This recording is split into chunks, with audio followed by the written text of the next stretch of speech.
All right.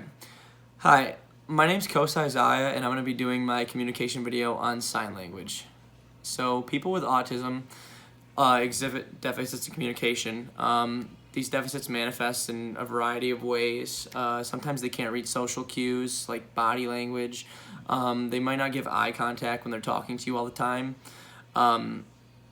Or they just invade on other people's personal space, and sometimes they can't even initiate any sort of social interactions at all. But communication deficits can also include not being able to speak or produce like regular vocal speech. Sign language is a super common way to circumvent that issue.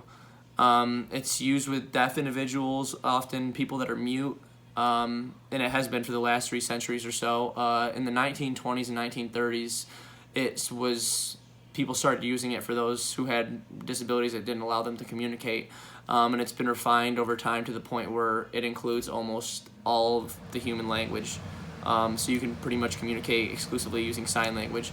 For children with autism as well as their families, this means that it can be incredibly helpful because a lot of the kiddos can't produce any sort of speech, and their families need a way to communicate with them, and the kiddos need a way to communicate back.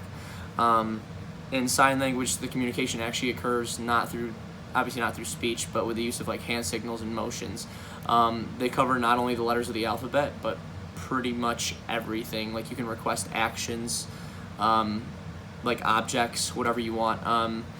Things like food and water can be requested, and you can tell someone to hurry or use generic phrases such as more or please. Due to the length of time that sign language has been around, as well as its presence in society, which is great, signs have been developed to pretty much cover everything.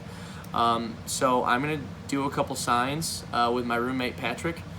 I'm going to do the signs and explain what the signs are, and he's going to be like my communication partner who's going to give me the things that I ask for.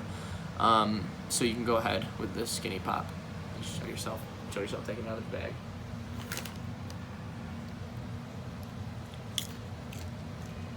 So that's me requesting food. So I saw him eat skinny pop. I make the food request, and then he would give me a piece of skinny pop.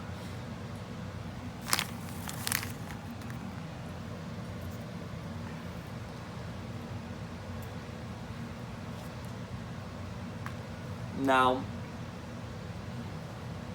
that's me requesting, this is the sign language for more.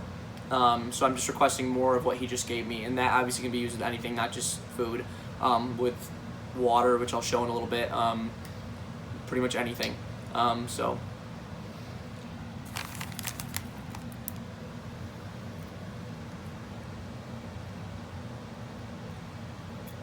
big chunk, thanks. Okay. So now that I've just had skinny pop, I'm thirsty, so I'm gonna make a water request.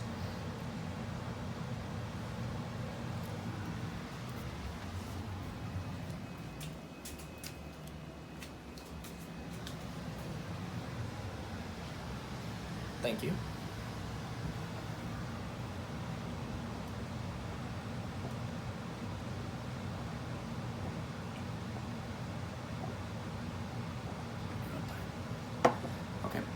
So, yeah, I mean, those are obviously really generic ones, very common to use, but then those are the kind of things that you would teach a kiddo with autism first, ones that are going to be, like, important, that they can use every day.